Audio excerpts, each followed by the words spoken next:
Jamaah Masjid Al-Muhajirin ini orangnya serius-serius. Dari mana Ustaz tahu? Diketik pertanyaan. Artinya memang niat nuntut ilmu. Diketik dari rumah, di print, dibawa. Bayangkan serius. Bayangkan kalau sudah diketik, di print, enggak saya bacakan. Sumpahnya saya mati berdirilah kau Abdul Somad. Saya seorang bankir di salah satu bank swasta konvensional. Menurut hukum agama apakah masuk kategori riba? La'anallahu akilar riba. Allah melaknat orang yang makan riba. Wa mukilahu, orang yang memberi makan riba. Wa katibahu, pegawai pencatatnya. Wa syahidaihi, dua orang saksi yang menjadi saksi dalam transaksi riba. Kulluhum sawa, semua mereka sama. Jadi gimana nasib saya Pak Ustadz? Kalau ada kerja lain pindah. Tak ada kerja lain Pak Ustadz, istri hamil tua, rumah belum lunas, jangan kau lanjutkan, tak sampai hati aku mendengarnya. Boleh kerja di situ sampai dapat kerja yang layak karena hukum darurat. Pilihannya dua, makan babi atau mati. Pilih mana? Pilih makan babi apa mati? Jangan mati, nggak boleh. Pilih babi, ambil kecap, masak babi itu sedikit.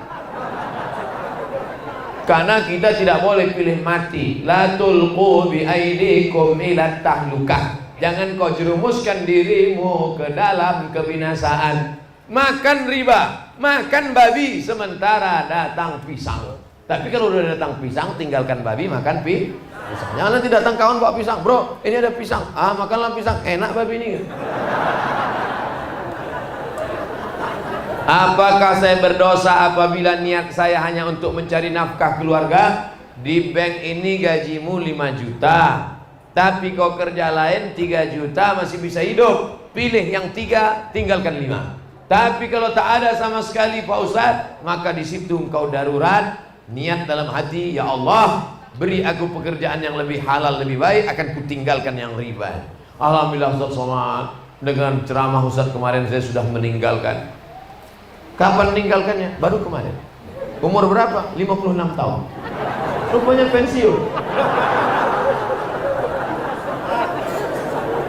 Apabila saya sudah punya keinginan atau niat suatu hari nanti atau dalam beberapa tahun ke depan akan berhenti dari tempat saya bekerja saat ini, namun saya masih mempersiapkan modal terlebih dahulu agar saya berhenti, saya memiliki penghasilan lain. Ini panjang ceritanya. Pokoknya kalau ada kesempatan engkau meninggalkan riba, tinggalkan. Anggap ketika makan itu sama dengan makan babi, maka haram, lepaskan. Kita doakan mudah-mudahan yang terjerat riba dilepaskan Allah Subhanahu wa taala. Apa hukum orang sudah meninggal punya utang di bank? Apakah harus dibayar ahli waris atau dianggap lunas? Sedap kali.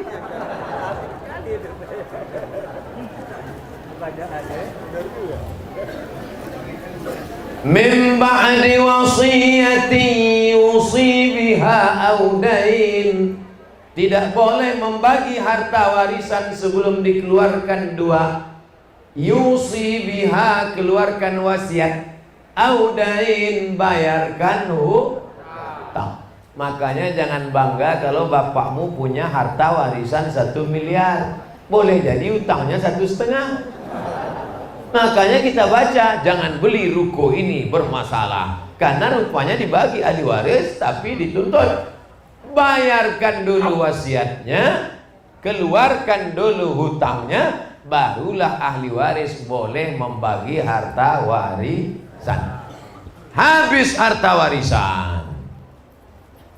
warisan, hutangnya masih ada. Siapakah yang membayar? Wajibkah ahli waris? Ahli waris tidak wajib membayar kalau harta si yang meninggal tak ada.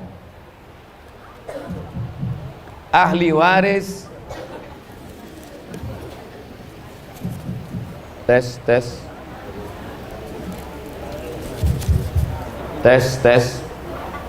Ahli waris. Oh, yang ini mic-nya kecil, suara besar. Ini mic besar, suara kecil. Memang kita tak bisa menilai dari casing. Ahli waris tidak wajib membayarkan hutang dari uang dia pribadi. Tapi kalau dia bayarkan maka baik dan terhitung sebagai sedekah. Wahai anak-anak muda, kalau bapak kalian punya hutang, jual semua asetnya, bayarkan. Setelah selesai masih ada juga lagi, kau tidak wajib membayarkannya. Tapi kalau engkau bantu bayarkan, maka engkau sudah berbuat baik. Dan bapak-bapak, jangan kau mati meninggalkan hutang. Hutang budi Pak Ustadz, itu lain ceritanya. Pisang emas bawa berlayar, masak sebiji dalam peti. Hutang emas dapat dibayar, hutang budi dibawa mati. Ustadz, saya mau tobat.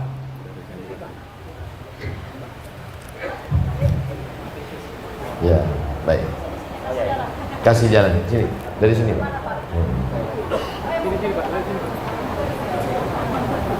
Saya mau tobat, mau hijrah. Saya mulainya dari mana? Dari kamar mandi. Kenapa taubat itu dari kamar mandi? Mamin muslimin yuznibu zamban. Kalau ada orang silap salah berdosa, summa yatatahhar, mandi taubat. Summa yusalli rak'ataini, usalli sunnatat taubat rak'ataini lillahi ta'ala. Summa yastaghfirullah, kemudian dia minta ampun kepada Allah. Astaghfirullah Rabbal baraya, astaghfirullah minal khataya, astaghfirullah Rabbal baraya, astaghfirullah minal khataya.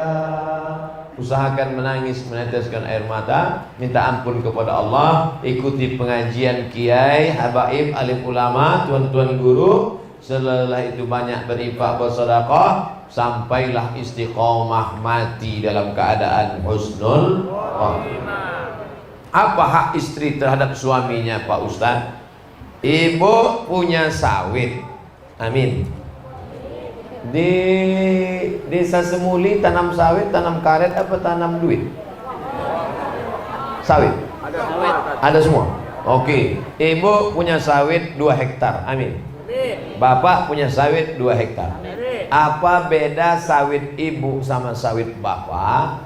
Dalam sawit bapak ada hak ibu, tapi dalam sawit ibu tak ada hak bapak. Setuju? Ibu waktu nikah, ibu punya harta warisan dapat dari ayah ibu, punya ruko 1 tahun disewakan 50 juta. Bapak pun juga waktu nikah begitu. Apa bedanya? Dalam harta bapak ada hak ibu, tapi dalam 50 juta punya ibu tadi, bapak tak punya hak apa. Tapi karena ibu ini cinta mati, apa kata dia? Mas, jangankan yang 50 juta ini, nyawaku kuberikan. Pakailah mas, pakai. Tapi kalau kau macam-macam, jadi laki-laki mesti ngerti bahwa harta dia itu ada nafkah bagi perempuan. Apa hak si ibu dari hak duit bapak tadi? Hak si ibu adalah kewajiban tanggung jawab bapak, kasih mereka makan. Ibu sudah makan? Belum.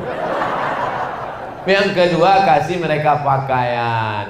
Ini ibu-ibu ini semuanya sudah dapat hak, karena banyak di luar sana perempuan tak dapat hak. Ada perempuan tinggi 170 cm dikasih lakinya baju 70 cm. Ada yang belum selesai dijahit diambil saja, resleting belum berpasang. Alhamdulillah ini sudah. Makan, pakaian, tempat tinggal, pendidikan. Aslinya bapak yang mendidik ibu, tapi karena bapak tak sanggup mendidik, bapak panggil guru ngaji untuk mendidik ibu. Cari guru ngajinya perempuan. Yang guru ngaji laki-laki, nanti berdua dia belajar huruf fa.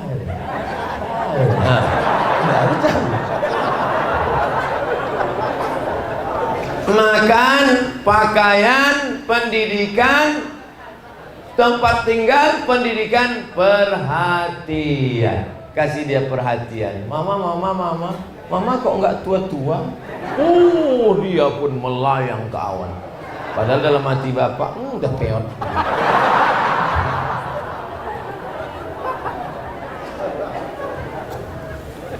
Ustaz, di kampung saya banyak aliran. Bagus aliran listrik. Malah yang kita khawatirkan kalau tak ada aliran, padam. Saya bingung harus pilih yang mana. Pilihlah aliran Ahlus Sunnah wal Jamaah. Akidahnya Abul Hasan Al-Asy'ari, fikihnya mazhab Syafi'i, tasawufnya Imam Al-Ghazali, tasawuf sunni bukan falsafi. Itulah yang dituliskan oleh Hadratus Syekh Hasyim Asy'ari dalam kitab namanya Risalah Ahlus Sunnah wal Jamaah. Aqidah Asy'ari, fikih Syafi'i, tasawuf Abul Hasan Asy-Syadzili atau Abu Hamid Al-Ghazali. Yang sholat berjamaah. Mbak Hasyim ketika sedang sakit di Tebu Ireng, kata santrinya, Mbak sholat di kamar aja di rumah. Apa kata Mbak Hasyim? Waktu itu dia sedang demam. Panasnya api neraka, belum ada apa-apanya panas badanku ini dibandingkan panasnya api neraka. Ahlus Sunnah wal Jamaah. Oleh sebab itu jangan terpukau dengan kehebatan yang disangka karomah, tapi pandanglah bagaimana istiqomahnya melaksanakan sholat berjamaah. Pegang Ahlus Sunnah wal Jamaah.